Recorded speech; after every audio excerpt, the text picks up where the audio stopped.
The GameStop price surge has captivated media, alarmed regulators, and sparked a new wave of internet trading that some think is disrupting investing.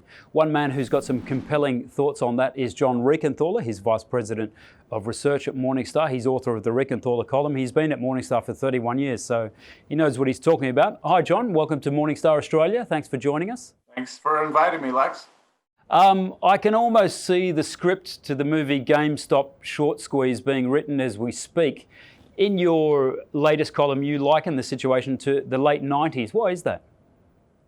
Well, in the late 90s, this is the first time since the late 90s I've had that same feel of individual investor activity, bullishness. In the late 90s, we had the discount brokerage firms, E-Trade, Schwab, and others. Schwab had been around a little longer, but coming to marketplace, and you had a whole wave of new investors that were investing in technology stocks. They were day trading. They were able to, for the first time, you were able to do that because for a retail investor, commissions had finally dropped to a point where you could potentially make a trade rather than having your profits being eaten up by full service commissions. So that encouraged a whole group of younger investors to come and do their own thing. And they propelled the price of technology stocks up high, right? It was called the new era. Things were different. And investment professionals thought this was strange, different, and scary. And look, we're there again today. Yeah. It's the same sort of thing. It's 20 years later. I think the new generation doesn't realize how much they were like the previous generation. I don't think they would like that comparison because every new generation wants to feel, as if they really are different. And we saw astronomical price surges, as I mentioned. How much do you think the people on forums like Wall Street Bets, hosted by Reddit, are disrupting investing? Is that too sort of grand a description, do you think? Well, it disrupted GameStop's price. Of course, GameStop is a tiny company, even after its surge, relative to, I think it was less than 1 basis point of the U.S. It was less than 1 basis point, 1/100th of 1% of the U.S. stock market. Let's just say they have a very large effect in certain segments of the stock market, including Tesla, which is now a big and sizable company. Recently, they've been pushing up the price of silver as well. That's a global commodity. So, in portions of the market, they're having a dramatic effect. I think overall, for your typical investor who's indexed or owns broadly diversified investments, a wide variety of the stock and bond market, no, this isn't really affecting their portfolio at this time. And it's been pitched as the little guy in the form of the Wall Street Bets person versus the hedge funds and the short sellers. It seems to me that they're cut from the same cloth in that the profit motive between them is greed. Would you agree with that or disagree? Well, yeah, certainly by Warren Buffett's definition of investor, or typically how Morningstar tends to think of that as if anybody in these trades is looking at discounted cash flows in the future, a long-term view, it's probably the short sellers of GameStop more than those who are going long, because the company fundamentally is really struggling and it's a bricks and mortar business, selling video games and such. It's not a streaming business. It looks to be a retailer that's on its way out. It's troubled. It's been through a lot of CEOs.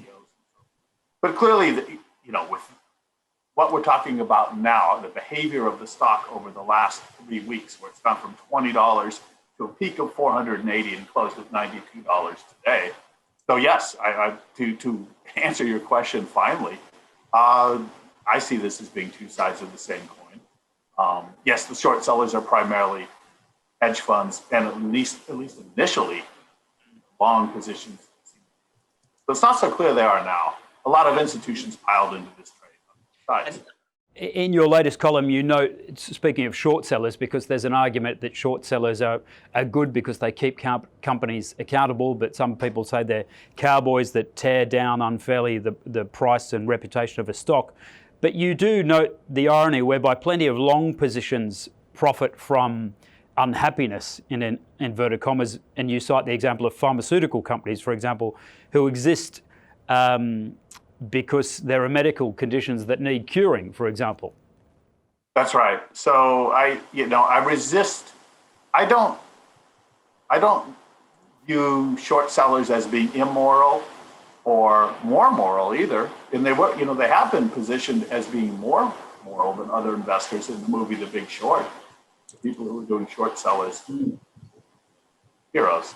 They're amoral. They're making a trade because they view that security is overvalued and it will go down in price. And those on the other side are making a trade and viewing the securities going up in price. And we're all in this to try to make money. There's nothing wrong with that. And so my argument is, let's not point figure at either sides.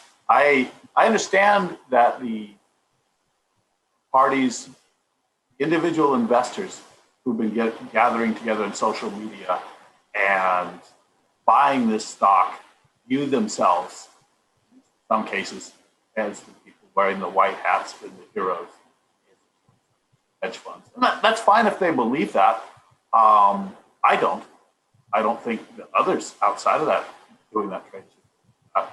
But people tend to like to feel positively about what they're doing because people banded together in a legal way, came up with enough buying power to really move, to manipulate the price of the stock. When I say manipulate, it's legal, and I'm not implying anything nefarious, but nevertheless, it's an artificial action. It's not because people saw that there was something going on with this company that was a fundamentally exciting change, and this company over time was going to make more profits and so forth. It was a short-term opportunity for people to get together, band together, push the price of the stock up, benefit from that if they got out at the right time, and hurt the other side. So, it's a purely technical affair, not fundamental. And it's hard, I think, to make a case that this is ultimately good for the economy, good for the financial markets. The other factor, John, you mentioned that cut price brokerages have been around for a while now, but I suppose the test for regulators is that cut price brokerages have proliferated. They're cheaper than they ever have been, combined with low rates, which has pushed people into shares, let's say, and also the pure technological advances. We're talking about the speed of the internet. We're talking about the ability of a forum like Reddit to assemble, as you said, people so rapidly and so vociferously. How do regulators rein in, if they can, these forces? I don't know. And I would add to your list, by the way, wealth creation. The 20 years, 25 years since the late 90s, even more today than then, there's just a growing class of relatively wealthy young investors. The 27 to 32-year-olds that are graduating from the elite universities and are making a lot of money at a relatively young age, more than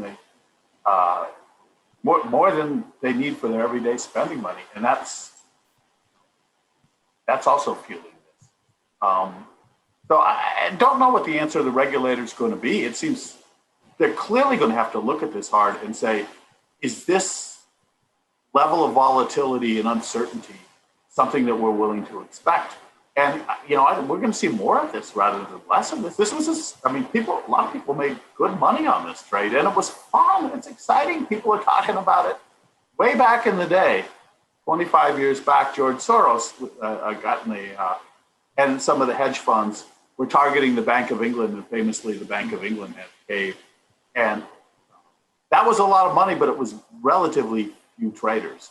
Now it's the same sort of force, but it's many, many more people. But they can end up commanding as much money made perhaps as those hedge funds had. Yeah, it is ironic, right, that I'm comparing what the GameStop buyers, the long position, the individual investors were doing to the hedge funds 25 years ago. But it feels to me a little bit like that replaying, where some of the big institutions on the other side of this massive money are, they may be the ones blinking.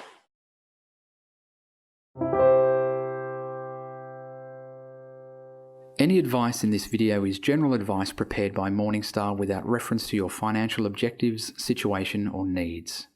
You should consider the advice in light of these matters and any relevant product disclosure statement before making any decision to invest.